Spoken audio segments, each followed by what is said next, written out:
il y a quelques jours, on était avec des amis, des frères et sœurs, puis on regardait des vieilles photos sur nos cellulaires de quand on était jeunes. On change, hein? On change, on perd des cheveux, on rapetisse ou on expand. Bien des nouveaux, on change, on se fatigue plus vite, nos capacités diminuent. Ça change. Ça change physiquement. Ça change aussi un peu entre nos deux oreilles. En vieillissant, on est supposé d'être plus sage. On peut être plus sensible, on peut être un peu plus insécure. En fait, il y a tellement de choses qui font en sorte qu'on change, que ce soit les gens qu'on rencontre, les circonstances de notre vie, notre style de vie. Il y a plein de choses qui nous poussent à changer. Je ne sais pas pour vous, mais moi, mes positions politiques, depuis que j'ai 18 ans, ont changé quand même pas mal. Ma façon de voir l'éducation des enfants, changé. Ma philosophie de ce que c'est un couple, ça a changé beaucoup. Mon approche aux relations, comment je gère les conflits, les injustices, à peu près tout à propos de moi a changé.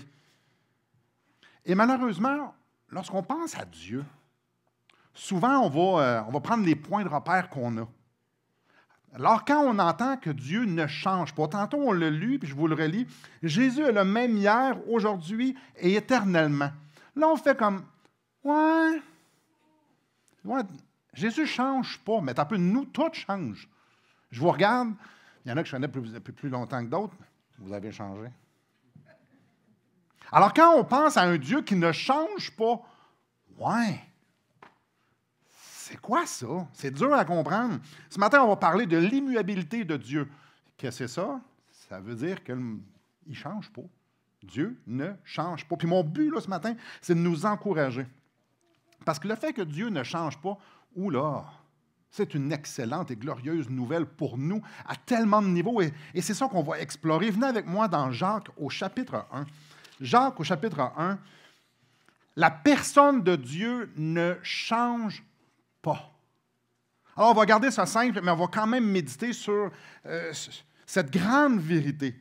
Jacques, au chapitre 1, on retrouve un verset fort, surprenant. Alors, au verset 16, on nous dit « Ne vous y trompez pas, mes frères bien-aimés. Toute grâce excellente et tout don parfait descend d'en haut du Père des Lumières, chez lequel il n'y a ni changement, ni ombre de variation. » Okay. Vous avez probablement lu Jacques 1 bien des fois, et c'est probablement pas le verset qui vous a attiré nécessairement. Attendez un petit peu. Il ne change pas, puis il n'y a aucune ombre de variation. Donc, pour être certain qu'il ne change pas ce passé, pas une ombre de variation. Même pas un petit peu. Là. Il ne change même pas un petit peu. Mais quand on y pense, c'est quand même hyper logique que Dieu infini ne change pas. Comment quelqu'un d'infini peut changer? Comment on peut ajouter quelque chose à l'infini? Il a toujours été qui il est et il n'est jamais devenu quelque chose qu'il n'était pas.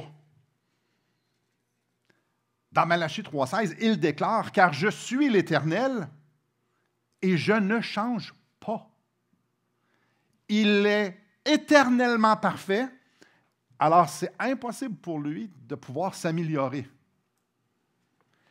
Il est parfait. Donc, il ne peut pas devenir moins de qu'est-ce qu'il est, étant lui-même parfait. Sa puissance infinie ne peut pas se fatiguer, parce que c'est une puissance parfaite. Sa gloire ne peut pas être moins éclatante, parce que c'est l'émanation de qui il est, sa gloire. Donc, s'il ne peut pas changer, la gloire ne change pas non plus.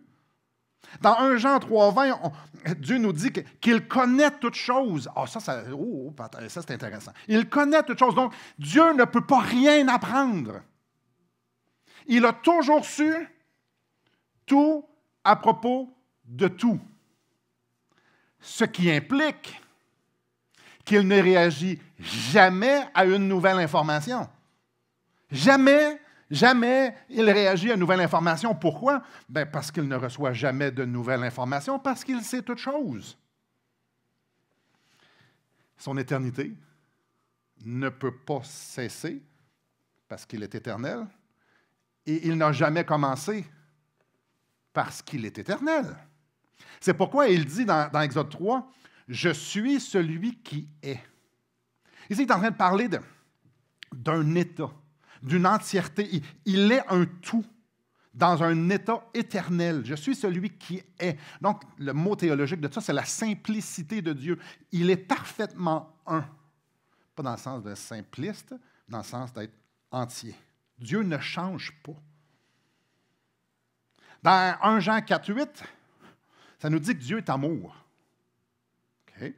Si Dieu est amour, puis qu'il ne change pas, et qu'il est éternel, alors quand Dieu aime, ça implique qu'il a toujours aimé et aimera toujours. S'il ne change pas, il est le même hier, aujourd'hui, éternellement, ça veut dire que son amour ne fluctue pas. S'il sait toute chose à propos de tout, alors il n'y a rien que je peux faire qu'il ne savait pas qui va faire fluctuer son amour parce qu'il ne change pas et il savait déjà tout à propos de moi. Alors imaginez un instant le poids de la déclaration que Dieu dit à Jérémie. Je t'aime d'un amour éternel. Quand il dit à Jérémie, je t'aime, il parle à Jérémie, le T. C'est toi, Jérémie. Je t'aime, toi, d'un amour éternel. Puis là, on lit ça, on fait comme, wow, stationnons-nous là un instant. Wow. Éternellement, je t'ai connu. Je te connais éternellement. Quand est-ce qu'il a commencé à l'aimer ou à le connaître? Bien, il n'y a pas de commencement. C'est éternellement. Je t'aime d'un amour éternel. Je te connais depuis toujours. Juste le mot toujours, oui, mais ça commence quand? Non, toujours. Puis je t'aime éternellement, d'un amour éternel. Donc, je t'ai toujours connu et je t'ai toujours aimé. Il y a matière à beaucoup de réflexion ici, mais je continue. Parce que la même chose est aussi vraie avec sa bonté. Il est éternellement bon et sa fidélité. En fait, le psaume 100 nous en parle, je l'ai lu tantôt. Car l'Éternel est bon. Ça sonne tellement comme simple. Ah, Dieu est bon. Oh, un instant. Il fait juste du bon. Et sa bonté dure à toujours. Éternellement, il est bon et sa bonté se manifeste. Sa bonté se manifeste. Wow! Et sa fidélité de génération à génération, donc dure toujours de génération en génération. C'est comme des vagues de l'océan qui ne finissent plus de finir de s'abattre sur la plage. Mais encore là, ça, il y a eu un commencement. Il peut y avoir une fin. Pas la bonté et pas la fidélité de Dieu. Une des choses aussi qui est intéressante, c'est que sa volonté ne change pas. La volonté de Dieu ne change pas. Évidemment, c'est normal que nous, elle change, mais c'est tout à fait normal que lui non plus, ça ne change pas. Dans Job 23, 13, ça nous dit « Mais sa résolution est arrêtée. » Donc, quand il prend une décision, c'est un langage humain ici, c'est arrêté. Qui s'y opposera? Il n'y a rien qui peut changer. Ce que mon âme désire, il l'exécute. Ce que Dieu veut faire, il le fait. Puis, ses décisions, c'est arrêté, ça ne change pas.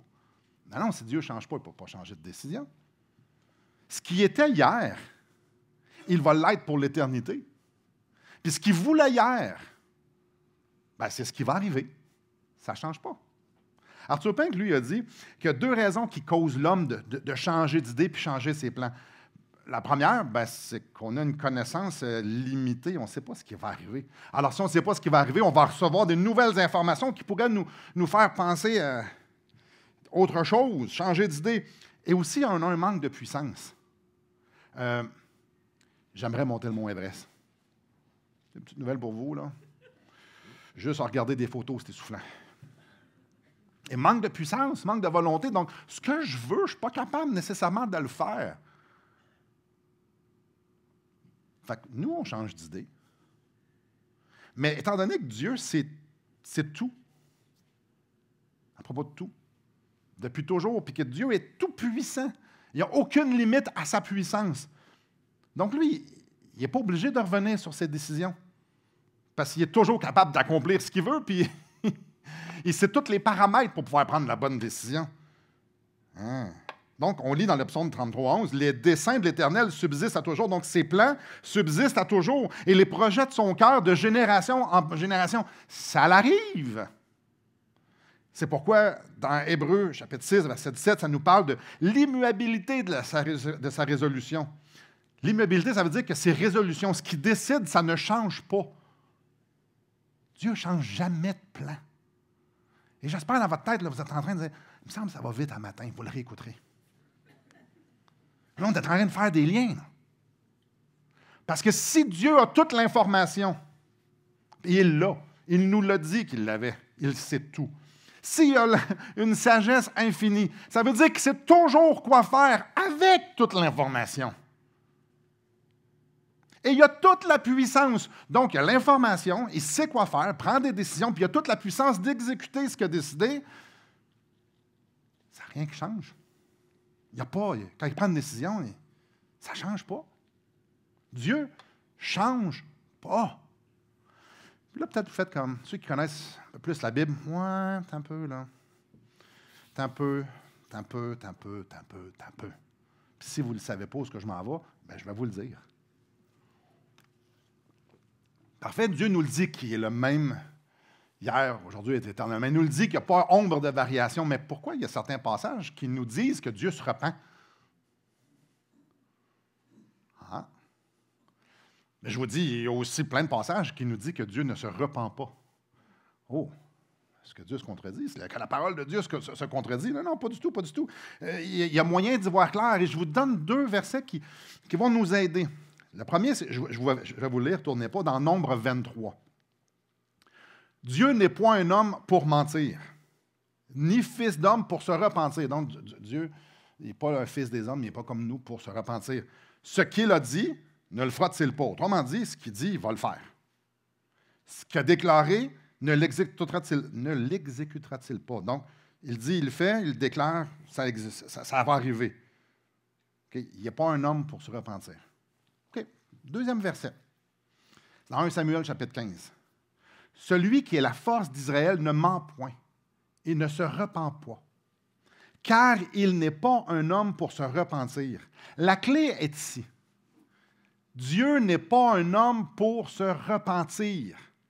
Donc, sa repentance n'est pas comme notre repentance. Lui, il ne se repent pas de la même façon que nous. Il y a comme une variation. Lui, il n'est pas comme nous. À plusieurs endroits, ça nous dit, ben, il ne le fait pas comme les hommes. Pour nous, se repentir, ça implique du remords. On a fait de quoi qu'on ne voulait pas faire. Ou on n'a pas fait quelque chose qu'on voulait faire. Donc, il y a un aspect de regret là-dedans. Il y a le sentiment d'avoir fait le mal, le sentiment d'avoir péché. Ça pour nous, repentance, là, souvent, je vais dire, tu t'en vas à contresens de Dieu. Tu fais le mal, puis là, tu te repens, c'est de tourner ton chemin, puis tu t'en retournes vers Dieu, ou tu t'en vas vers Dieu. Ça, la repentance, je le fais ici d'une façon régulière. Pour nous, c'est ça. Mais Dieu nous dit dans sa parole, mais moi, je ne me repens pas comme vous. Je ne me repens pas dans ce sens-là. Le Dieu infiniment sage, qui est parfait dans tout ce qu'il est, il ne prend pas de mauvaises décisions, lui. Dieu ne prend pas de mauvaises décisions. Ça, c'est important à comprendre. Dieu ne prend jamais de mauvaises décisions. Parce que pour prendre une mauvaise décision, tu dois être limité par quelque chose et manquer de quelque chose. 2 choses que Dieu nous dit qui n'existent pas pour lui. Quand Dieu se repent, il ne réagit pas parce qu'il y a eu un changement. C'est important de comprendre. Quand Dieu se repent, il n'est pas comme « Oh, ça c'est nouveau ». Qu'est-ce qu'il y a de nouveau pour Dieu? Quand il sait toutes choses, quand est-ce qu'il apprend quelque chose? Le mot repentance implique un changement de disposition. Pour nous, pécheurs, c'est d'être adorateur de X, Y, Z à devenir un adorateur de Dieu. C'est ça que ça implique. Un changement de disposition. Dans le sens du mot changement de disposition, Dieu change de disposition. Mais pas du péché à pas pécher. Parce qu'on n'attribuerait pas le péché à Dieu. Dieu nous dit qu'il ne peut même pas voir le mal. Mais oui, il se repent. Dans un sens qui change de disposition. Puis là, vous dites, ah, mais là, tu ne viens pas de dire qu'il ne changeait pas. Puis là, tu viens de dire qu'il change. La désobéissance était prévue dans l'histoire. Dans son plan, la désobéissance était prévue. Les jugements étaient aussi prévus. Les changements de disposition étaient aussi prévus. Je vous donne une illustration. Là, mon illustration a des limites. Okay? Je planifie un voyage. Et puis, sur le chemin que je choisis, il y a un petit bout de garnotte.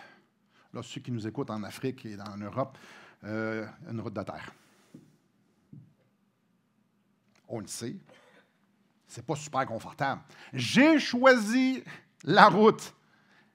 Et la route que j'ai choisie, je le sais qu'elle va être inconfortable à un certain moment donné parce que je veux me rendre à un endroit précis que j'ai choisi. D'une route agréable va devenir une route difficilement carrossable. Je prévois avoir un changement de disposition quand les roues vont atteindre la partie difficilement carrossable. Je vais avoir un changement de disposition, je vais faire « Ah! » Mais avant, je vais être très satisfait, très content, très super, puis là, je vais faire « Ouais, mais j'ai un but et je vais prendre le chemin. » Donc, je prévois une repentance quand je vais arriver au chemin de terre. Alors, quand je suis en train de faire le voyage, là, je conduis, et ça chante dans la voiture, puis on est content, puis il y a de la joie, puis là, hey, tout va bien, tout est parfait. L'autoroute, là, hey, c'est l'autoroute de la vie, là, c'est beau. Là. Les grands espaces. Hey, tu as juste le vent là, qui... Je vais arrêter.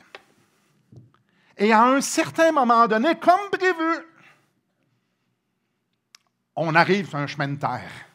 Comme prévu, il y a une petite drop en plus, fait que tout le monde pogne le plafond. Et comme prévu, j'ai un changement de disposition parce que j'aime bien mieux l'autoroute de la vie que l'autoroute de Garvel, mais je veux aller à mon but. Est-ce que j'ai réellement une surprise quand j'arrive à Garnotte? Non. Non. J'avais prévu ce chemin-là. Et je savais que j'étais pour avoir un changement de disposition. Là. Il était pour avoir un changement en dedans de moi. Je n'ai pas une nouvelle information. J'ai choisi la route. Il n'y a pas de surprise. Alors là, ce qui va être vraiment dur à comprendre pour nous un matin, là, Dieu avait prévu être désolé à cause de la désobéissance. Mais il n'y a jamais eu de surprise pour Dieu. Là. Mais jamais. Parce que s'il y avait une surprise, il aurait appris quelque chose. S'il a appris quelque chose, bien, il ne sait pas toute chose. Dieu ne change pas. Ce qui m'amène au deuxième point.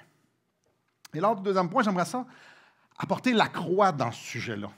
Où est-ce que la croix embarque? Venez avec moi dans Acte 2. Il y a des choses, des fois, qu'on entend parler, puis ça me chatouille. Il y a certaines choses qui me chatouillent. Une des choses qui me chatouille, c'est d'entendre que Dieu travaille son plan au fur et à mesure, comme si Dieu devait s'ajuster selon ce que nous, on était pour faire. Donc, Simon fait telle ou telle décision, donc je vais ajuster mon plan. Beaucoup de gens pensent ça.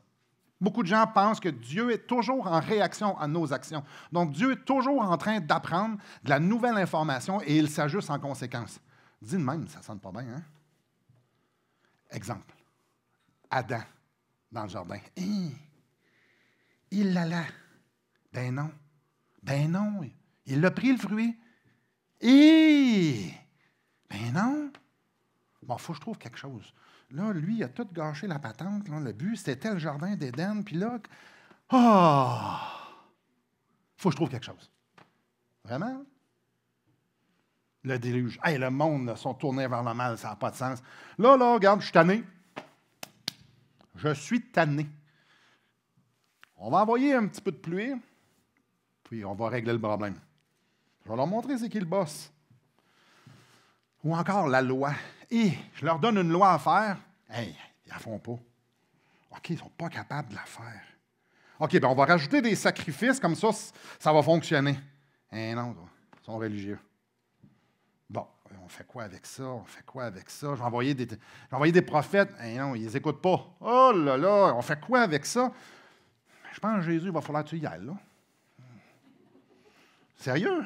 Ben, on va planifier. Regarde, c'est ça qui... OK. Bon, ben, je vais y aller, papa. C'est correct. Je trouve ça triste. L'idée que des gens peuvent penser que Jésus, c'était le plan B. Que Jésus, là, l'histoire de Jésus puis le plan de rédemption, c'est parce que le plan de Dieu n'a pas fonctionné. Vous, dites de même, avec ce qui vient d'être dit, c'est difficile. Dieu avait fait un plan puis il n'a pas fonctionné, donc il faut envoyer Jésus pour corriger le plan A. Ah! Parce que Dieu a une nouvelle information que le monde était pour tomber, que le monde était pour le désobéir. Donc, là, il est vite, on prépare quelque chose de nouveau pour réparer tout ça. C'est comme si Satan avait gagné. Dieu fait un plan là, extraordinaire, puis tout est parfait. Puis là, Satan gagne.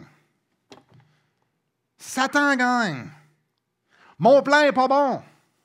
Hey, j'avais pas pensé qu'Adam prendrait le fichu fruit. Eh là là! Je n'avais pas pensé. Bon, on va... L'idée que tellement de chrétiens croient que c'est à cause que l'homme a péché que Jésus est venu. Jésus est venu à cause, en réaction de... Mais on se souviendra, Dieu ne change pas. En rien, il n'y a pas aucune fluctuation. Non. Alors, vous êtes dans Acte 2. Acte 2, je vais lire à partir du verset 22. « Hommes israélites, écoutez ces paroles. Jésus de Nazareth, cet homme à qui Dieu a rendu témoignage devant vous par les miracles, les prodiges et les signes qu'il a opérés par lui au milieu de vous, comme vous le savez vous-même. » Écoutez bien ça. « Cet homme, livré selon le dessein arrêté et selon la prescience de Dieu, vous l'avez crucifié, vous l'avez fait mourir par la main des impies. » Cet homme livré par le dessein, par le plan de Dieu, le plan arrêté. Donc, c'était ça que Dieu avait déterminé. Et là, on est sur quelque chose de beau. Dieu a toujours su l'histoire de l'humanité. Nous, on a un début, puis on est capable de penser à l'éternité future. Il y a un début à tout ce qu'on connaît autour de nous, il y a un début. Alors, c'est normal pour nous de toujours penser qu'il y a un début. Mais avant qu'il y ait le début, il y avait Dieu dans un état. Et quand Dieu était dans cet état-là, éternel, l'histoire ne se déroulait pas comme un film. Il n'y a pas de temps. Le temps, c'est lui qui l'a créé. On le lit dans Genèse 1. Dieu a toujours su ce qui était pour se passer. Parce qu'il a toujours eu toute l'information à propos de tout. Alors, il le savait, l'histoire de l'humanité. Le plan de Dieu a toujours été un plan éternel. Jésus-Christ élevé sur une croix pour mes péchés puis pour les tiens, ça a toujours été son plan, d'une façon éternelle. Jamais il s'est assis et il a fait « Là, je vais faire un plan. » Non. Il a toujours tout su, avec une parfaite sagesse, en dehors du temps. Donc, la volonté de Dieu dans l'éternité a toujours été de magnifier la gloire de sa grâce par son Fils, depuis toujours. L'immuabilité de Christ, le fait que Dieu ne change pas, magnifie la croix comme vous n'avez pas idée. Son plan a toujours été de se révéler à ses créatures coûte que coûte. C'était ça son plan. Son plan a toujours été de se glorifier dans l'obéissance de son Fils. Son plan a toujours été d'offrir en spectacle sa grâce, sa miséricorde, sa bonté, son amour à des créatures perdues comme nous le sommes. Son plan a toujours été de démontrer son amour envers ses ennemis en venant mourir pour eux. Venez avec moi dans Éphésiens au chapitre 1. Ce fut toujours son plan. Dieu ne s'ajuste pas. Non, il l'a toujours su. Puis il sait comment ça va finir. La preuve, la fin de l'histoire est écrite. Il ne fait rien au fur et à mesure. Il n'y a jamais d'improvisation. Regardez bien ça dans Éphésiens chapitre 1. Je vais lire à partir du verset 4. En lui, Dieu nous a élus avant la fondation du monde. Élus avant la fondation du monde, avant qu'il y ait la fondation du monde, il n'y avait pas de temps. Pour que nous soyons saints et irréprochables devant lui. Il nous a prédestinés dans son amour. Donc, je veux que cette personne-là, Simon Ouellette, dans mon amour, à être un enfant d'adoption par Jésus-Christ, selon le bon plaisir de sa volonté, pour célébrer la gloire de sa grâce dont il nous a favorisés dans le bien-aimé.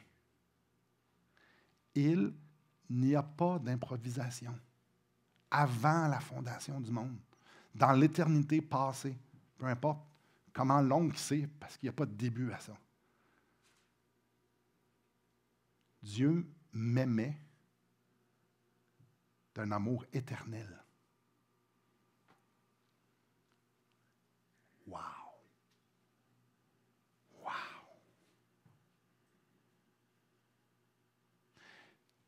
Dieu ne s'est pas ajusté dans le jardin d'Éden. Dieu ne s'est pas ajusté parce que j'étais pour dire oui.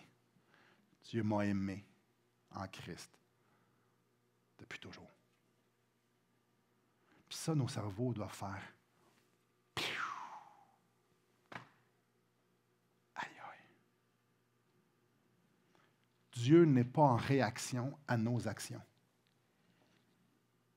Dieu n'est pas toujours en train de s'ajuster. Non, Dieu est toujours en train de se glorifier. Dieu va prendre nos rébellions pour nous démontrer qui il est. Dieu va prendre nos désobéissances pour magnifier Christ. Si tu es sauvé, il y a une nouvelle extraordinaire là-dedans. Il y a quelque chose de riche, là. Vous avez toujours été inclus dans son cœur. Toujours. Et de toute éternité, dans le passé, dans le futur, tout le temps, il n'y aura jamais une fluctuation parce que Dieu ne change pas. Dieu a toujours voulu être bon. C'est ce qui est. Alors, sa bonté est toujours en train d'être manifestée tout le temps. Tout le temps. Tout le temps. Venez avec moi dans Apocalypse, au chapitre 19. Et quand on commence à réfléchir, quand on commence à méditer, puis là, on se voit dans ce plan-là. On se voit dans son cœur. Puis on commence à comprendre. On voit des choses extraordinaires, puis on comprend des choses extraordinaires qui transforment une vie. Quand on réalise que je suis pas le plan, Jésus, ce n'est pas le plan B, et que Dieu n'est pas en réaction à ce que moi je prends comme décision, que Dieu a toujours su que tout ce qui était pour m'arriver dans ma vie était pour m'arriver dans ma vie, parce que ça fait partie de son plan. Oh, ça veut dire que tout ce qui s'en vient aussi. Et peu importe ce qui s'en vient, je suis dans son amour, dans sa bonté, je suis éternellement aimé de lui. Il n'y a rien qui peut me séparer de l'amour de Christ, j'espère.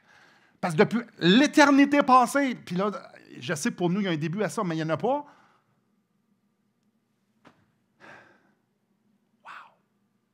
Regardez dans Apocalypse au chapitre 19. Ça, c'est spécial parce qu'on ne sait pas quand ça va arriver. Puis ça a été écrit il y a 2000 ans.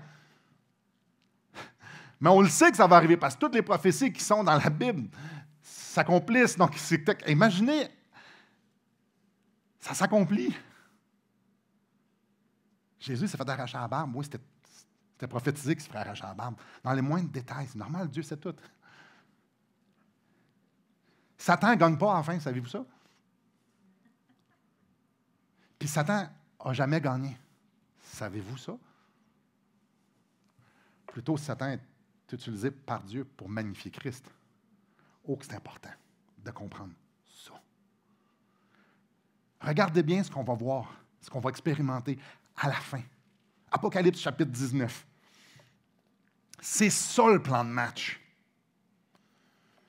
Au verset 5, « Et une voix sortit du trône disant, « Louez notre Dieu, vous tous ses serviteurs, vous qui le craignez, petits et grands. » Et j'entendis comme la voix d'une foule nombreuse, comme un bruit de grosse eau et comme un bruit de fort coup de tonnerre, disant « Alléluia, car le Seigneur, notre Dieu Tout-Puissant, est entré dans son règne. Réjouissons-nous, soyons dans l'allégresse et donnons-lui gloire, car les noces de l'agneau sont venues, son épouse s'est préparée. Il lui a été donné de se revêtir d'un fin lin éclatant pur, car le fin lin, ce sont les œuvres justes des saints. L'ange me dit, écris, heureux ceux qui sont appelés au festin des noces de l'agneau. Puis il me dit, ces paroles sont les véritables paroles de Dieu. Je tombais à ses pieds pour l'adorer, mais il me dit, oh, garde-toi de le faire, je suis ton compagnon de service.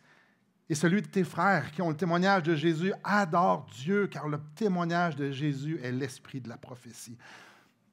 Ça, c'est pas le plan B, ça. C'était ça le plan A. Le plan A, c'est qu'on soit avec ces millions de saints pour l'éternité à adorer l'agneau. C'était ça le plan A, ça a toujours été ça. Puis c'est de même que ça va arriver parce que les prophéties arrivent. Parce que quand Dieu dit quelque chose, il y a la puissance pour que ça arrive. Et le plan-là a été fait avec son infinie sagesse, puis le fait qu'il sache tout. Donc, le plan ne change pas, lui, il ne change pas. C'est de même, ça va arriver, moi, je vais être là. La révélation de son Fils a toujours été le plan A. Le centre de l'humanité, le but de l'humanité a toujours été de révéler Jésus-Christ. Certaines personnes pensent que c'est le jardin d'Éden. Ouais, non. Non. Le but, c'était de révéler Jésus-Christ. Le but, c'est que nous soyons dans un jardin éternel où ce que Christ règne et qui va régner, on va pouvoir l'adorer pour sa grâce, sa miséricorde, son pardon. S'il n'y a pas de péché, il n'y a pas de miséricorde. Oh, il y a péché, il y a miséricorde. J'ai 4 applications pour vous. Et c'est rien de compliqué. C'est de lui, par lui et pour lui que sont toutes choses. Avez-vous remarqué que dans ce plan-là, ce n'est pas à propos de moi? Tu sais, nous, on est dans nos bottines, on vit, on a des petits bobos là, on a des petits troubles là, on a des petites préoccupations là. Ouais, avez-vous remarqué qu'on est dans son plan? Ma vie est dans son plan. Donc, ma vie n'est pas à propos de moi, mais de lui. L'immuabilité de Dieu, le fait que Dieu ne change pas, crie très haut, ta vie, Simon, n'est pas à propos de toi. Si tu es là, puis tu comprends ce que tu comprends, puis tu sais ce que tu sais, c'est à cause de moi. Et c'est pour moi. Et là, la première application, c'est j'ai été inclus dans un plan beaucoup plus grand que ma vie. Et j'ai un privilège extraordinaire de le savoir. Donc, la première application, c'est ma vie n'est pas à propos de moi. Ma vie est à propos de Dieu. La deuxième. Là, on a pelleté un peu de nuages aujourd'hui. Juste en surface. Rien de trop profond. Puis on a médité juste sur l'immuabilité de Dieu. On a juste réfléchi légèrement sur le fait que Dieu ne change pas. Et on a regardé quelques implications. Mais si je comprends que je ne comprends pas grand-chose, puis que j'ai le restant de ma vie pour essayer de comprendre ce que je ne comprends pas, alors ma vie devrait être dépensée à quoi? S'il y a quelque chose d'une richesse infinie et d'une beauté infinie, et que Dieu m'a donné des yeux pour pouvoir le voir, à quoi je devrais dépenser ma vie? Et non seulement ça, quand je le vois, puis plus que je connais, puis plus que je vois, plus que mon cœur va te transformer, puis plus je vais vouloir voir, puis plus que je vais vouloir savoir, puis plus que je vais être transformé, et plus que je vais vouloir l'adorer. Aïe, aïe. Alors, ma deuxième implication, c'est qu'on ne devrait pas dépenser notre vie à essayer de méditer puis réfléchir sur les choses que sa parole nous révèle. Puis là, on va dire, ouais, mais moi, je souffre. Ouais, on pense, arrêtez, pourquoi vous souffrez? Pourquoi moi, je souffre? Pourquoi on souffre? Ah ouais, parce que Dieu l'a échappé, celle-là. Puis là, ceux qui ne savent pas, je sais de quoi je parle quand je dis je souffre. Puis je n'ai pas le monopole de la souffrance. Il y en a une gang qui souffre plus que moi ici, mais je veux juste dire qu'on est une gang à souffrir. Il y en a qui souffrent émotionnellement, psychologiquement, physiquement. On souffre, là, on souffre. Mais pourquoi on souffre? Parce que Dieu ne nous aime pas, on ne peut pas aller là. Parce que ça, ce n'était pas prévu, on ne peut pas aller là. Mais pourquoi on souffre? Pourquoi Satan est encore sur terre? Ah, la liste pourrait être longue. Pourquoi? Ah, la réponse est simple. Pour que mes souffrances soient utilisées pour magnifier Dieu, Christ. Parce que mes souffrances que je suis en train de vivre, ce qu'on est en train de vivre, les circonstances difficiles, les morts qu'on va avoir ou qu'on a eues, tout ça sert à magnifier Christ. Pourquoi? Parce que c'est ça son plan. Il nous l'a révélé. Il nous l'a dit que c'était pour ça. Oui, mais ça fait mal. Justement. Puis il nous a dit qu'il était pour être avec nous quand c'était pour faire mal. Il est venu souffrir. Lui, c'est exactement. Puis lui, alors il veut tout nous communiquer pour qu'on puisse célébrer la gloire de sa grâce, même dans la souffrance. Alors, ma joie, là, je suis encore dans la deuxième application, mais il y a une joie éternelle là-dedans. Je peux me réjouir. Ah, c'est écrit, ouais, réjouissez-vous sans cesse. Je le répète, réjouissez-vous dans le Seigneur. Parce que dans le Seigneur, je comprends son plan. Je comprends qu'il utilise chaque chose de ma vie pour se glorifier. Alors, ma vie devrait être dépensée à essayer de comprendre et de le voir pour que je puisse être un adorateur, même au travers de peu importe ce qu'il va avoir dans ma vie. Nous avons été inclus dans son plan pour adorer. Alors, ma vie, votre vie devrait être en conséquence. Ça, c'était la deuxième. Troisième. Beaucoup plus facile, la troisième. Non, attends. Dieu ne change pas de disposition avec nous. Ça, c'est troublant. Parce que quand je suis le meilleur chrétien, puis je fais exactement tout ce que je dois faire, Dieu ne m'aime pas plus. Puis quand je suis le pire, puis que je ne fais rien de ce que je devrais faire, Dieu ne m'aime pas moins. Dieu ne change pas d'idée à propos de Simon. Jamais. Il change d'idée.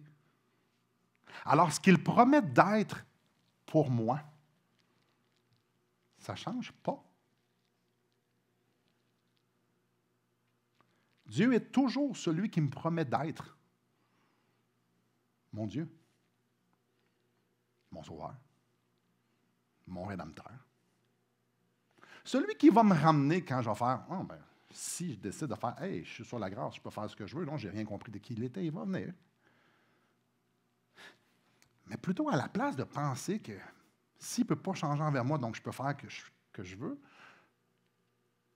si je comprends qui il est réellement, ça va m'emmener à y faire confiance. Et c'est là que je veux vous emmener, moi.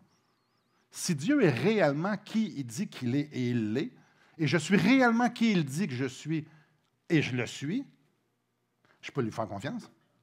Il ne changera jamais. Il ne changera pas d'idée à propos de mon salut, il ne changera pas d'idée à propos de sa bonté envers moi, il ne changera pas d'idée à propos de son amour. Il va toujours vouloir être prêt, il va toujours vouloir m'attirer à lui, il va toujours être là pour me relever, il va toujours, c'est qui est. Et il me promet d'être qui il est, il va toujours manifester qui il est envers moi parce que je suis son enfant. Et là! Dieu ne change pas son plan pour nous. Hey, ça, c'est une bonne nouvelle. Si ça, ce matin, ça ne vous rassure pas, là, hey, Dieu ne changera pas son plan. Si vous venez d'apprendre que vous avez le cancer, Dieu ne changera pas son plan. Là. Dieu ne changera pas son plan. Si vous vivez des injustices, Dieu n'est pas en train de changer son plan. Puis si vous pensez qu'il est loin, là, Dieu n'a pas changé son plan, il n'est pas loin. Jamais loin. C'est qui est, lui, être proche. Éternellement aimé. Alors je peux juste me reposer sur qui il me dit qu'il est. Oh wow! Ça va bien un matin, hein? En tout cas, moi, ça va bien. Moi, ça ne peut pas mieux aller que ça. Me reposer sur qui il me dit qu'il est. Ça ne changera pas. en évêque que vous voulez, ça ne changera pas. Je peux juste me reposer en sachant qu'il ne change pas. La quatrième application, celle-là, c'est la plus dure. Je vous avertis tout de suite, c'est la plus dure. Et je n'y penserai pas beaucoup pour vous. Je vais vous laisser ça entre les mains. Vous avez à faire le travail. Ceux qui veulent le faire, je vous invite à le faire. Si Dieu est immuable, et clairement il l'est, comment devrions-nous prier? Si Dieu ne change pas son plan, Dieu ne change pas d'idée. Est-ce que ça se peut que nous, on doit changer notre façon de prier parce que nos prières ne le font pas changer d'idée? Je vous laisse réfléchir là-dessus. Donc, 4 applications faciles. Ma vie est à propos de Dieu. Je suis sauvé pour adorer. Il est digne que je fasse confiance. Et je vous donne une piste de réflexion pour la prière. Je devrais rentrer en relation avec lui sur la base de ce qu'il m'a révélé. En conclusion, avant toute chose, frères et sœurs, Dieu nous voulait près de lui. Avant que toute chose soit, il me voulait près de lui. Avant toute chose, il voulait me démontrer qui il est. Avant toute chose, Dieu avait un plan. Puis ce plan-là, c'était de m'inclure en Christ, dans son amour. Alors moi, j'ai le privilège pour le restant de ma vie, et vous aussi, de naviguer là-dedans, puis de se réjouir là-dedans, et de l'adorer là-dedans.